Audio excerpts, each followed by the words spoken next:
You want to go down as New Zealand's greatest ever fighter? New Zealand's greatest ever fighter. It's not just stopping at one belt now. Right. There's all these other belts. E4One Media. The whole Joseph Parker, this whole situation is major. This is big. I actually looked at Joseph Parker as one of the good guys in boxing and in sports, period, because he literally defined everything an athlete represents. Strength, both mentally and physically. He represented heart of a champion. He represented grit. He represented going literally from the bottom to the top, rising in the ranks and just fighting hard. He represents what humanity, Joseph Parker represented what humanity is all about. Working hard and watching your due diligence pay off. So to hear that he tested positive for cocaine is really hitting a little bit different, just because I looked at him, like I said, as one of the good guys. Now, if this was Tyson Fury that tested positive, okay, we could see that coming, right? If this was even somebody like Jarrell Miller, right, we could see that coming, no doubt about that.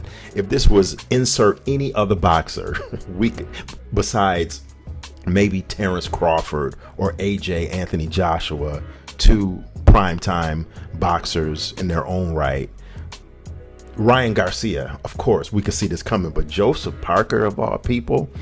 So this is something that's this is something that's going to definitely affect his career. This is something that could maybe, like I said earlier in the previous vid, not only derail his career but potentially end his career.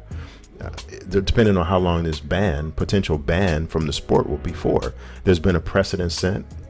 There's been a precedent that has been set previously by a previous boxer within the last couple of years who tested positive for cocaine. I think he got like a 2-year ban. And at age 33, the 2-year ban for Joseph Parker could be astronomical for his career. Where does Joseph Parker go from here? Joseph Parker was literally one of the few boxers who you could take out of the ring and transform him, and he could metamorphosize into an analyst, a boxing analyst, a la Lennox Lewis or George Foreman.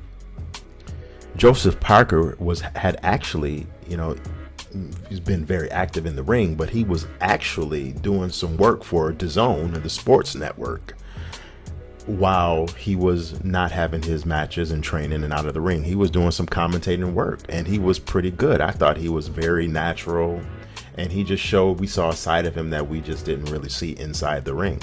He showed that he had skills outside of the ring.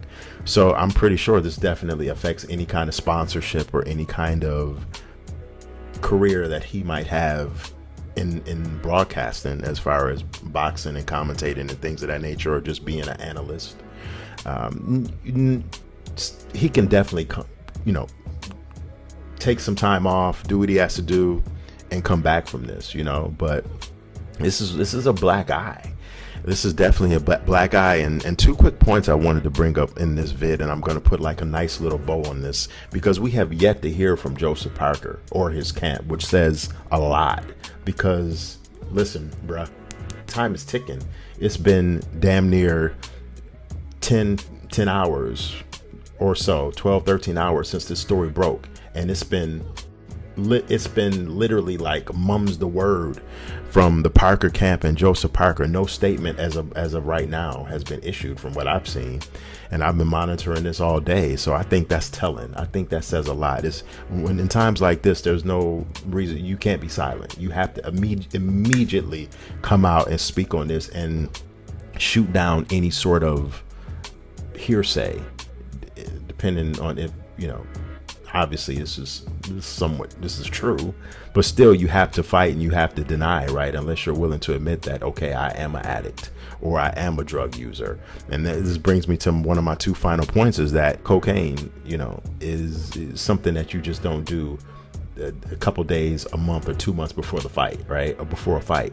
You just don't pick up cocaine and experiment 2 months, a month, a couple weeks before the fight and say, let me just try some cocaine. Nah, this is definitely something that shows that Joseph Parker has maybe a substance abuse problem, which is major, because he's kept it hid very well from the public, from us, and from everyone. If this is the case, that he's a cokehead. He's into coke. He's into illicit drugs. I mean, let's just call it for what it is. I mean, I'm not gonna go as far as to say Joseph Parker is an addict, but listen, bro, you're training for one of the biggest fights of your career, and you test positive for cocaine. That says that obviously you can't stay away from that drug of choice. And to bring it into my final point and bring this video home is that you just can't put faith in people that you don't know, right? And even sometimes people you do know, you can't put faith in them. You have to ultimately put your faith in the creator, and you have to have your own inner belief system and your own set of morals, and you can't put too much stock in someone just because they look like they're a family man on TV. They look like they're doing the right thing. They say the right thing, because people will definitely disappoint you, and people will show you a different side of them that you have never seen before. This is the case with Joseph Parker. That's why you have to really just have your own mental fortitude and your own belief system, and you just have to try your hardest just to stay on the right track by yourself, and not really look to other people, because just because somebody looks like they're doing the right thing, we see it on Instagram all day.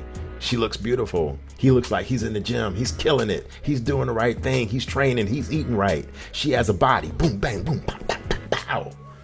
But behind closed doors, you just never know what somebody represents. E for One Media.